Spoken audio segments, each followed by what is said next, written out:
Je commence à poster des vidéos sur YouTube il y a maintenant 2 ans. En 1 an de YouTube, je passe environ de 0 abonnés à 3-4 000 abonnés. Puis en 2025, eh bien, j'ai fait 180 millions de vues et je suis allé chercher près de 400 000 abonnés. Tout a commencé en novembre 2024 et depuis, eh bien, je vis totalement de YouTube. Mais comment est-ce que j'ai réussi en 2025 à faire partie des YouTubeurs qui prennent le plus en termes de croissance et aussi en termes de monétisation? Parce qu'il faut qu'on en parle. Dès ma première année de monétisation, eh bien, je tournais à peu près à 5 000 € net par mois. Et tout ça sans rien vendre comme produit, juste de la monétisation et des sponsors une fois par trimestre. Dans cette vidéo, les amis, je vais vous faire un petit récapitulatif de mon parcours et vous expliquer comment est-ce que j'en suis arrivé là. Le but, c'est que vous puissiez avoir une idée claire et précise de comment est-ce que ça marche YouTube et vous puissiez voir en fait la réalité derrière ce métier. Avant de rentrer dans les détails, si vous aussi vous voulez vivre de YouTube, je vous invite à remplir le formulaire qui se trouve en description. Je sélectionnerai quelques personnes que je pourrais accompagner cette année. Bon, déjà le commencement, j'avais un travail dont je n'avais absolument pas à me plaindre car j'étais steward, donc personnel navigant, chez le groupe Air France. Alors ça se passe plutôt bien, je fais la moitié du tour du monde, on séjourne que dans des hôtels 4-5 étoiles, donc vraiment je n'ai pas à me plaindre. Sauf que vers la fin, forcément quand tu fais un petit peu le tour du métier, je m'étais rendu compte à un moment, c'est où j'ai eu le déclic, c'était un retour Dubaï-Paris et il était 3h du mat, j'étais à 1000 mètres d'altitude, 10 000 mètres d'altitude et j'étais en train de servir du café. Là en fait à ce moment-là, j'avais qu'une seule envie, c'était d'aller dormir, de me coucher et j'avais pas envie en fait de faire ce que j'étais en train de faire. Et c'est là où je me suis rendu compte d'un truc, c'est que mais attends, même le taf de fou qu'est être steward, même ça, il y a des trucs qui me gênent dedans parce que j'ai beaucoup travaillé dans ma vie, je fais plein de travail différents et j'étais persuadé d'avoir trouvé le travail qui allait faire que vraiment j'allais pouvoir rester dedans et kiffer et tout. Et bah non, en fait, c'est-à-dire que même encore là, il y avait toujours des trucs qui me dérangeaient. Des fois, j'ai pas envie de bosser, bah je suis obligé de bosser. Des fois, j'ai pas envie de me réveiller tôt, j'ai envie de dormir tôt. Je suis quelqu'un de plutôt casanier avec une routine, mais c'était toujours ça qui me freinait en fait. C'était vraiment le gros point noir dans mon travail qui était absolument incroyable. C'est à ce moment-là que je commence à faire des vidéos sur YouTube. Donc je commence avec Insta et YouTube et je balance des trucs. J'essaye de faire des vidéos. Alors j'ai testé toutes les niches. J'ai essayé de faire des vidéos humoristiques, des vidéos gaming, des vidéos fun fact du type ouais, est-ce que tu savais que cette grenouille était venimeuse, bla bla bla. Bref, j'ai tout essayé, tout essayé. Alors vous ne retrouverez plus rien sur ma chaîne principale parce que j'ai tout mis en non répertorié. Mais je sentais qu'il y avait un potentiel parce qu'en fait j'ai un ami qui s'appelle Wayne STV qui a des millions d'abonnés. Et ce mec là en fait je voyais comment il vivait et à cette époque là il gagnait plus de 10 000 € par mois et il voyageait aux 4 coins du monde sauf qu'il gagnait 10K par mois et qu'il se couchait à l'heure qu'il voulait, il se levait à l'heure qu'il voulait. Donc vraiment j'avais que ça en fait comme modèle puisque je le connaissais, ce mec c'était un pote. Et je me disais mais genre ok, moi mes meilleurs mois je l'ai fait à 3005 en tant que steward, mais il y a quand même des sacrifices à faire. Le gars il fait plus de 10 000 € par mois et je comprenais pas en fait, j'arrivais pas à comprendre et ça m'intriguait. Donc je continuais à persister sur YouTube mais je trouvais pas ma niche et j'arrivais pas en fait, ça ne décollait pas. Donc je testais short, vidéo longue, flop sur flop, d'où le fait qu'en 1 an à peu près, ma première année, j'ai dû prendre 3, 4, 5 000 abonnés maximum. Puis je décide de faire un coup de poker.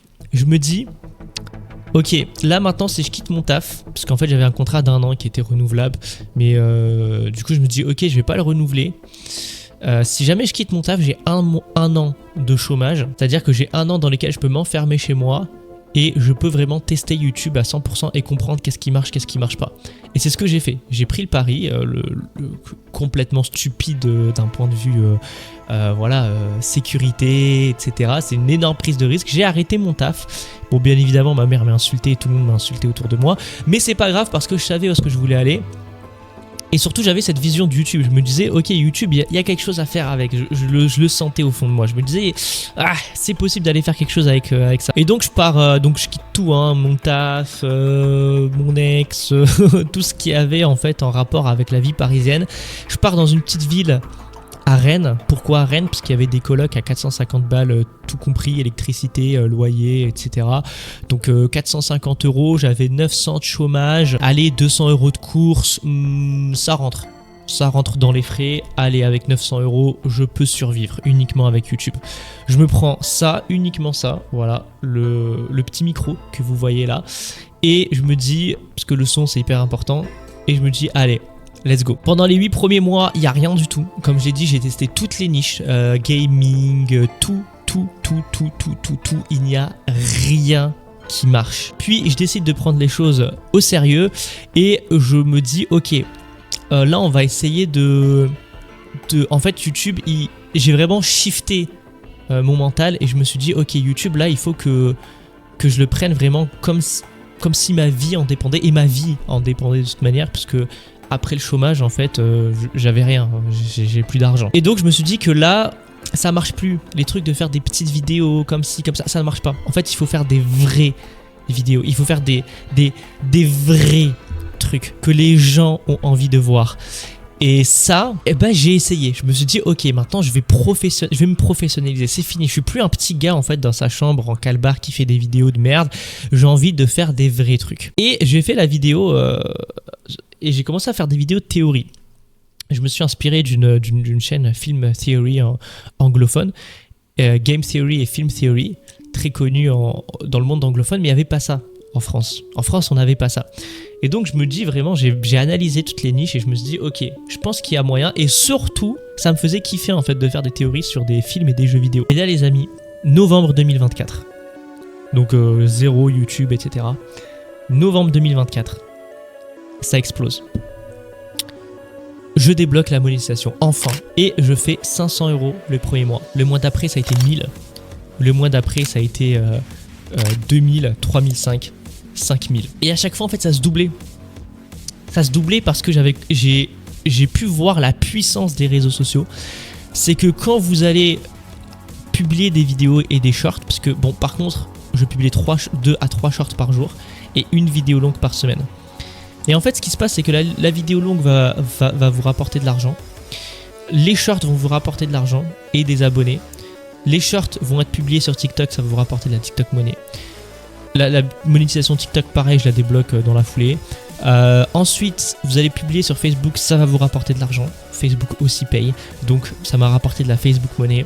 Puis ensuite, vous allez avoir des droits d'auteur pour ce que vous faites, donc vous allez être payé en plus. Et ensuite, vous allez avoir des sponsors, des partenariats, et c'est aller tellement vite. Et d'ailleurs, hein, je le répète, hein, mais ceux qui veulent vraiment se lancer sur YouTube et faire de l'argent comme j'ai pu le faire, remplissez le formulaire en description et envoyez-moi un message sur Instagram. Et du coup, pour l'année 2025, c'est en novembre 2024 que j'ai pu avoir cette monétisation. Tout 2025, je vous avoue, je suis allé au Mexique, j'ai fait Los Angeles, là j'ai fait la Malaisie, j'ai fait 2 fois la Malaisie, là je suis en Malaisie. Et là, je vais pouvoir encore repartir au Japon. Sachant que ma niche, les amis, je vais vous avouer quelque chose, c'est celle qui paye le moins. Ma niche théorie, Disney, etc. Vous savez, il y en a beaucoup qui disent ouais, on n'est plus en 2010, 1 € les 1000 vues.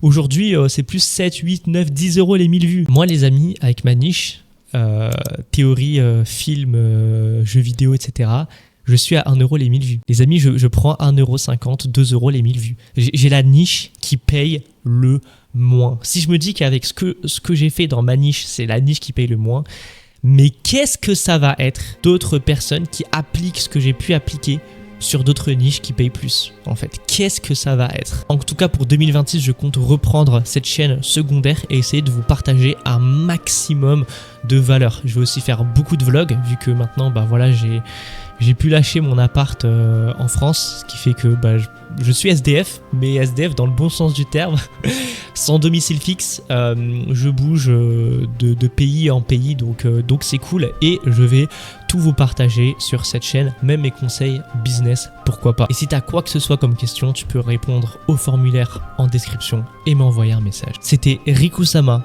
prends soin de toi, ciao.